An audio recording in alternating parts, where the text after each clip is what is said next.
Sunday morning, the 20th of November. We're going up to see my first film professor in Alger, Michigan, John Spalding. Me and Pitsy. I'm out here in Alger, Michigan. I've arrived.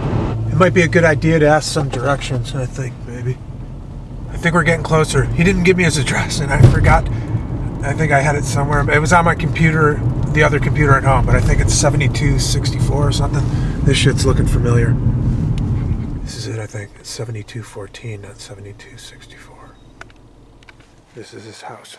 John Spalding, Professor John Spalding, retired. Hi. Hello there. Hello there. Whoa, you're a jumper. You're a jumper. Oh, adorable. How's it going? You're well, hello. Come on. Okay, this is proof that ADT works as a security company. They've been here at the house installed for 15 years.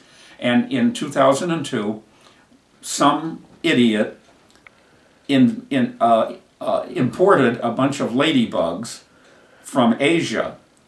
And unfortunately, they don't die like good American lady. In America, the only thing that survives is the queen. The pregnant queen lives over the winter. But in Asia, the whole damn colony lives over the winter. And they brought them in because they would be efficient things to keep certain kinds of fungus and stuff like that off of wheat crops and corn crops and so on. And they spread them all around in the fields around here. And for a while, we just had horrible times with, they would just be crawling all over the whole house.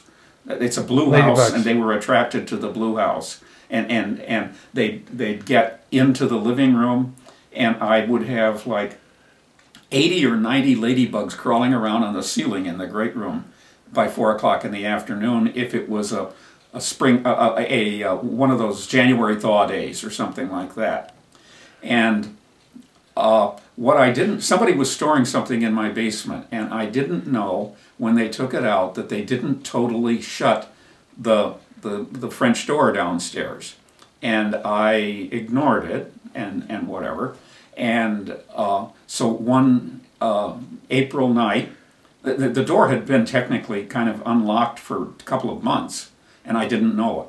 And one April night there was a storm, and the door blew open, and the alarm had been set. And so I am sleeping away. I had the hearing problem by then, and I didn't have my hearing aid on. And I'm sleeping away, and all of a sudden somebody's violently shaking me awake. And it's a sheriff's deputy. He's come with his flashlight into the house because he found this door on the lower level open. And in he comes. At least he didn't break anything down. But this is proof that ADT does get you help when you need it. Nobody stole anything. The house didn't burn down, and so on. But we had a test run for the sheriff, and they didn't charge me anything for it. The first false alarm is on the house. Okay, so cabinets, you know, with a changer in one of them, and Dad said you can't take those in your Beetle. So Mother and I will come out and see how you're situated.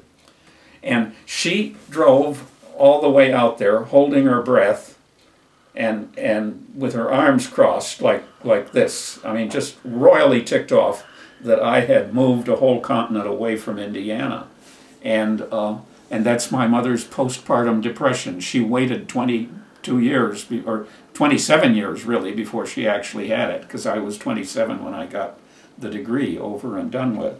And I've been sorting my possessions here, and these are regular 8 films that I made. They gave me a camera to take with me on that trip to Bellingham, and for the next 2 years I made these films, and one of them is the trip to Bellingham, and the camera I've thrown away because its gears froze, and the projector I've thrown away because its gears froze. And I wanted to see what the film looked like, so I went to Walgreens, and Walgreens made me a video of this one film. And DVD. I'm thrilled at the whole thing. And Mother goes through the whole thing, holding her breath. She drove out to see with my dad to see what it was like out there, and she held her breath all the way across the country, and she gave him a heart spell when they got there. We went over to Victoria, British Columbia, and Mother held her breath all the way across on the ferry boat, and was just generally not involved in the whole thing, really ticked off. Your father just wore himself coming out here. Just wore himself out. Just wore himself out. He went hiking up Mount Rainier. He went hiking there, and so on and so forth. I just couldn't control him. And so she keeps this up. They get to Victoria, British Columbia, and the next thing I know, my father is face down in a bowl of vegetable soup, and we're calling the ambulance, and they take him to the hospital, and so on. And there she met a doctor with a terrible British accent who sounded like an authoritarian, and he really gave it to her in terms of, you've got to relax and let your husband live his own life. He just had a spell. He didn't have a heart attack, but he spent the afternoon under observation in a hospital, and then I got him back to Bellingham. And I wanted to drive them all the way back to Indiana, but he said, no, that would ruin my practice. If the rumor got out that Dr. Spalding has had a heart attack on the West Coast, all my patients would desert me. So he insisted on driving himself back. And it wasn't until several years later that she gave him a real heart attack when they were at the Mayo Clinic. And he had a massive heart attack, and that's a good place to have a heart attack, and they put her in one hospital room and him in another hospital room, and would only let her visit him for short periods of time. And I went out and went back and forth between the two hospital rooms. Duffy Pipe Company, and he sold pipe to cities and to developers and so on. If you were building a refinery, or if you were developing a neighborhood and you needed, 2-foot wide sewer pipes and stuff like that, he was the guy who sold it to you. And he got interested in the Cass Corridor artists, the people down the street from the university who made working class art. Wayne State. At Wayne State. And some of them were faculty members, and some of them were students, and some of them were people who came in from out of town and didn't have any connection with the university. But he collected this stuff, and instead of taking it to his home, it was working class art, he took it to his factory and hung it around in the factory. And some of the stuff that he had were like this thing up here. They were mobiles that hung from the ceiling or were up on the wall, and then there would be things attached to them. And I got the idea for this. My nephew and his family were here on a Saturday when it was raining and miserable, and one of the girls made this little, they're Catholic, okay, and she made this little fish. And I said, we've got to hang that somewhere. And somehow or other, I decided that we would have a project for the afternoon, and we would gather things around the house. And I had this stump, or this root, that was down at the lakefront, and I went down and dragged it up and hung it up here. And then the kids found things around the house to put up on it. And so my family history is up here. It's a great little activity for babysitting. Yeah. And the tennis racket is a Spalding racket from when a member of the family still owned the company. The Japs own it now. But that's about a 60-year-old tennis racket. I didn't know your family actually holds. I didn't know that. You were actually part of Spalding? Yeah. The real thing is the first ownership of the Cubs. Cousin Albert. Oh wait, you did tell me this. Cousin Albert was the original pitcher, manager, owner of the Chicago Cubs, although they were called the Chicago Spaldings in his day, and then eventually became the Cubs. But the nice. Tennis racket has his signature on it, which is from a period when Spalding actually was involved in running the company, but the Japs have owned it for the last 30 years. So the Cubs, the Chicago Cubs are from your family? Yeah. My sister-in-law was royally ticked off because my father and my brother were White Sox fans just because Comiskey Park was 40 minutes closer to South Bend. And Rosemary married David, and one day she's looking at a history of the Cubs and realizes that someone named Spalding owned it. And David said, yeah, he was a cousin of my great-grandfather's or something like that, you know, real remote. And she said, well, you should still own it, and so on. So he found a broker who could get him 1 share of stock in the Cubs, and he gave it to her for her birthday. And then for the next 10, 15 years, once a year, they went up to Chicago and had lunch with the Comiskies and participated in the ownership of the Chicago Cubs. And when the Comiskey sold, they had to turn in their stock because the Comiskey sold the whole package to the Chicago Tribune. And my brother went up and talked to the lawyers, and they let her keep the share of stock certificate. It's got canceled written across the backside of it, but she's got it framed in the guest room at their house. Her 1 share of stock in the Chicago Cubs.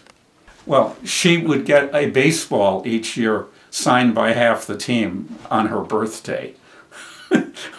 Something my brother arranged for. What about the other half? And then when my brother hit retirement and they started going to Arizona every year to spring practice, they would let my brother come down on the field and take action shots during the games against other teams. And inevitably each year when the Cubs put out their calendar for I don't know, for promotional purposes and so on, they'd use a couple of David's shots in the calendar for February and March. There you go. Okay, my sister-in-law ran for city council, and so they used the Spalding baseball with her name across it to promote her running for it.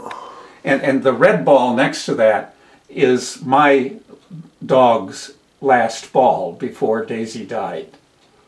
Oh.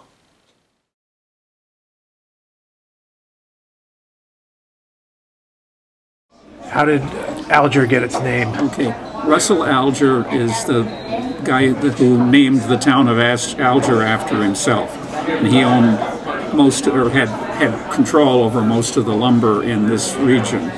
And he later became governor of Michigan, and in his honor, the state named Alger County in the Upper Peninsula after him. And then President McKinley, when we went to war against Spain, made him the Secretary of War. And Russell Alger went rummaging around in old warehouses in Washington and found that there was a lot of leftover stuff from the Civil War, and so we can fight this war and we don't need to buy anything new. We can use the old cannons and the old uniforms and all that kind of things. And so when Teddy Roosevelt went charging up San Juan Hill, he and his troops were wearing heavy woolen uniforms in Cuba that were meant to be used against the Indians out in the Sioux area. They probably all had BO like crazy, just because thanks to Russell Alger they were out in the heat of Cuba with uniforms intended for the winters of South Dakota. And he made a fortune on the Chicago fire. In other words, what I'm driving at is that this house has been for the last year going through a process of emptying. And my attitude toward the house is I don't own this house any longer. The house owns me. And I'm stuck with managing and taking care of something that's really too big for me. When I built it for something to be. I built it for me to take care of, and now I no longer can take care of it. And that is something that, you know, just sort of generally gives you a sense of closure. that I've been in the process of trying to winnow things down, get them organized for the purpose of an orderly throwing away, an orderly disposal. You'll be easy. The camera and the projector that were part of these films had frozen years in it. So you're trying to make yourself easily liquidated. Yes, yes. Liquidated. So that, and I have no, I'm not, a year ago, the drug they gave me for my atrial fibrillation made me want to just sit in the corner and watch the dust settle. It was horrible. It was absolutely awful. I was terribly depressed by the whole thing.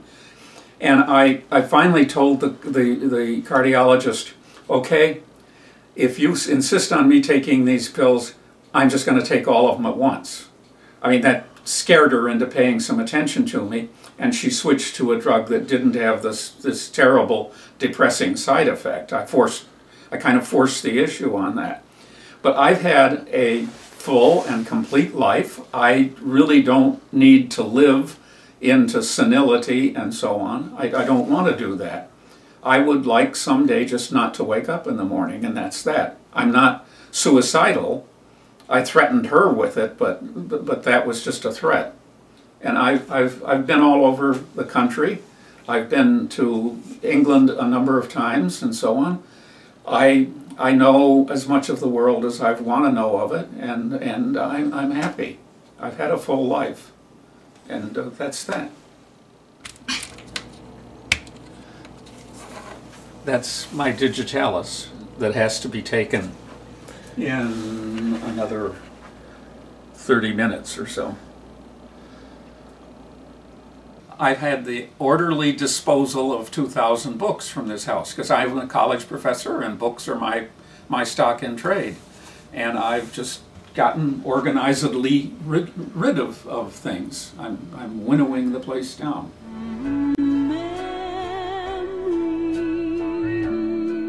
About 30 years ago or so. Wait. Who's this? My brother and his 5 children and his wife. About 30 years ago.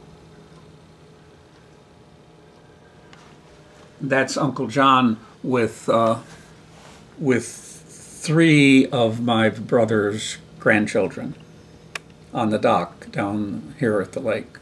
These are my parents' graduation pictures from their high schools. They didn't know each other then, because he was from Michigan and she was from near Indianapolis, Indiana. They met because she was a nurse in the hospital where he did his internship in South Bend. And this is a picture from, or these are pictures from the Second World War. This was one that Mother had taken to send to Dad while he was in Burma. My grandparents on their wedding day, and then down below their 50th wedding anniversary with their 2 surviving children, and each of whom had 4 children, so we made a very balanced sort of middle-class American family at the time. This is my dad's Ovid, Michigan 1921 state championship in class whatever high school football team. And that's the whole team. There's barely enough of them to make up a team on the field. And right next to it is me making my first movie at age 3. I was an early starter. Cool. Is that a brownie? No, it's I don't know. It's a thing that was crank it? 2 inches wide. It was a Kodak. Did you crank it? You didn't crank it, you wound it up. It was a wind up. Get your own picture with Super Kev in it there. Oh, somebody forgot to unplug. That's Daisy, who lived with me for 9 Februaries plus a few weeks on either side of it. 6 weeks during... And that's as much dog as I wanted in my life. It's perfect. You've got a dull time of the year, and the dog gets you outside every day, even though you don't want to go out. I loved the dog. And where was his owner? Pardon? Where was his owner? His owner was, or her owner, was out in Phoenix watching the Chicago Cubs in spring practice, spring training. Because why? Pardon? Because why? Because he and his wife owned one lousy share of stock in the Chicago Cubs, and that was their team. I don't know when I'm going to drive around England again, but I've got this nice National Road Atlas of Great Britain. And this drawer is empty. And this is sort of symbolic of something or other. I still have one file cabinet, or one file that I could build a file in. I've thrown away thousands of files from here, and this is my last piece of things that I could put something in. You probably don't remember Little Abner and Ready for Freddy. No. Well, there were signs that were being posted all through the comic strip about, "Are you ready for Freddy?" And his parents finally decide they're ready for Freddy, and when they go find Freddy, Freddy runs a funeral parlor, and they aren't ready for Freddy. This is my executive toy. And it's a world in which everything happens just the way you want it to happen. And everything is predictable. And so when you've had a bad day and things aren't running the way you want them to run, and you want to turn the train off, you can turn the train off right where you want to. If you want to turn the lights on, you can turn the lights on, and you can make the little pond act like this and so on. It's a predictable world where things are safe and organized, and the troubles of the day are minimal. No problems at all. We're leaving Alger, Michigan, and my Professor Spalding. We're heading back down to Marissa's. Just saw a couple deer across the road. Coming up here, saw a black squirrel. Anyways, it was really sad. I don't know if I'm ever going to see that guy again. And kind of bums me out. Good day.